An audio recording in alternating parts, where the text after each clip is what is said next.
નમસ્કાર મિત્રો, ગુજરાત રાજ્યના પેન્શનરો માટે નવા નિયમો અને સુધારાને લઈ નવો જીઆર જારી।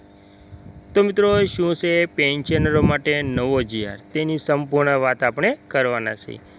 તે પહેલાં તમને નમ્ર વિનંતી છે કે તમે આપણી channel mister Vijay info and ન્યૂઝમાં નવા હોય તો આપણી ચેનલને સબસ્ક્રાઈબ કરી લેજો, કેમ કે આવી કોઈ પણ નવી અપડેટ આવે તે નોટિફિકેશન સૌથી પહેલાં તમને મળી જાય।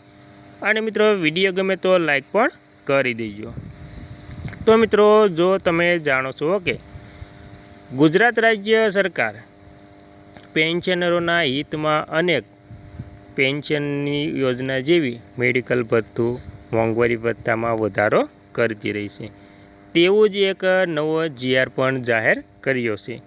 તેના વિશે આજે આપણે સંપૂર્ણ વાત કરવાના છીએ। તો મિત્રો, વિગતવાર જાણીએ તો પેન્શન અને પેન્શન કલ્યાણ વિભાગ દ્વારા તાજેતરમાં પેન્શનરો માટે મોંઘવારીના ડીઆર વધારવાનો નવો આદેશ જાહેર કરવામાં આવ્યો છે। આ નિર્ણયથી ખાસ કરીને 5મા વેતન આયોગ હેઠળ આવતા અને જૂના સીપીએફ કોન્ટ્રીબ્યુટરી પ્રોવિડન્ટ ફંડ યોજના નિવૃત્ત કર્મચારીઓને મોટો આર્થિક લાભ મળશે। આ નવા પરિપત્ર અંગેની મુખ્ય વિગતો આપણે તેમાં પહેલું, મોંઘવારી રાહત એટલે કે ડીઆરમાં વધારાનો। તો મિત્રો, સુધારેલા દરો, પાત્ર પેન્શનરો માટે મોંઘવારી રાહત ડીઆર વધારીને 1 જુલાઈ 2025થી 474% અને 1 જાન્યુઆરી 2026થી 483% કરવામાં આવી છે। અમલીકરણ તારીખ વાત કરીએ તો આ વધારાનો લાભ 1 જુલાઈ 2025 અને 1 જાન્યુઆરી 2026ની અસરથી લાગુ થશે, જેથી પેન્શનરને એરિયસ બાકી નાણાંનો મોટો લાભ પણ મળશે। તો મિત્રો, આવી રીતે પેન્શન અને પેન્શન કલ્યાણ વિભાગે સૌથી મોટો નિર્ણય લઈ તાજેતરમાં પેન્શનરો માટે મોંઘવારી રાહતમાં મોટો વધારો કરવાનો આદેશ કરવામાં આવ્યો છે અને જે તેમનું કોન્ટ્રીબ્યુટર ફંડ એટલે કે સીપીએફ જે નિવૃત્ત કર્મચારીઓ માટે આર્થિક લાભ મળશે અને જે જીઆર નવો પરિપત્ર તેની અંગે પણ મુખ્ય વિગતમાં ડીઆર વધારો તે 1 જુલાઈથી તેમાં વધારો 474%નો અને 1 જાન્યુઆરી 2026થી 483%નો વધારો કર્યો છે।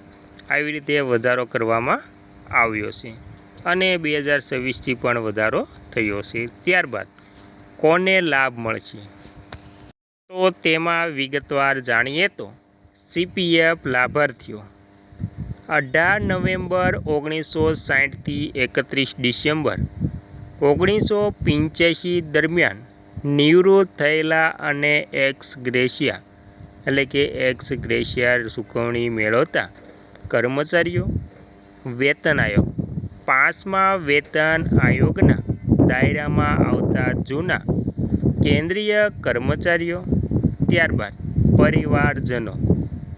આ નિર્ણય માત્ર નિવૃત્ત કર્મચારીઓ પૂરતો મર્યાદિત નથી, પરંતુ મૃતક સીપીએફ કર્મચારીઓની વિધવાઓ અને આશ્રિત બાળકોને પણ આ વધેલી મોંઘવારી રાહતનો સીધો લાભ મળશે। તો મિત્રો, આવી રીતે સીપીએફનો લાભ તેમને જે વિધવા મહિલાઓ છે તેમને અને તેમના બાળકોને મળશે।